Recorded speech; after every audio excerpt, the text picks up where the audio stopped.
In hot water pa rin si Quezon City Representative Bong Suntay dahil sa kanyang sexist remarks laban kay Ann Curtis.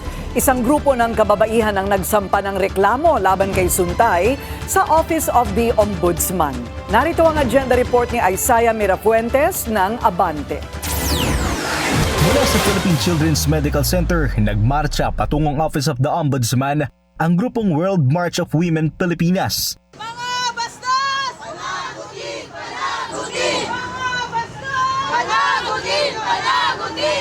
Sigaw nila, panagutin si Quezon City 4th District Representative Bong Suntay.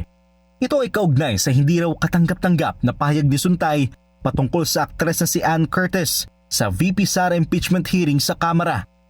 Pagkatapos ng marcha, nagsampa sila ng reklamo sa ombudsman laban sa kongresista. Ang mga kabilang sa estado ng mga opisyal ay mas mataas ang pananagutan dahil sila ang pangunahin dapat na nagdedepensa at nagtataguyod ng karapatan ng kababaihan. Patong-patong ang paglabag daw ni Suntay sa batas dahil sa kanyang sexist remarks. Kabilang narito ang paglabag sa Safe Spaces Act at Code of Conduct and Ethical Standards for Public Officials and Employees. Tinuligsa rin nila ang mga nagtatanggol kay Suntay. Sabi nila, ang aktres dapat ang pinoprotektahan at hindi ang kongresista.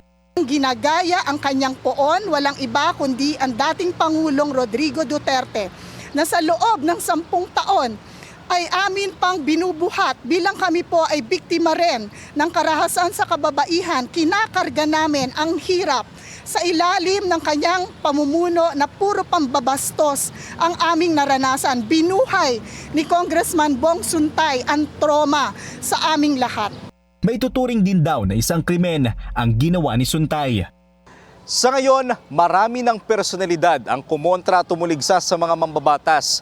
Anila, ang mga kongresista ang kumakatawan sa mamamayan at trabaho nilang protektahan ang dignidad ng taong bayan. Para sa agenda, Isaiah Mirafuentes, Abante. Manatiling nakatutok sa Bilyonaryo News Channel. Sumubaybay sa aming social media accounts at mag-subscribe sa aming YouTube channel para sa mga bago at eksklusibong balita.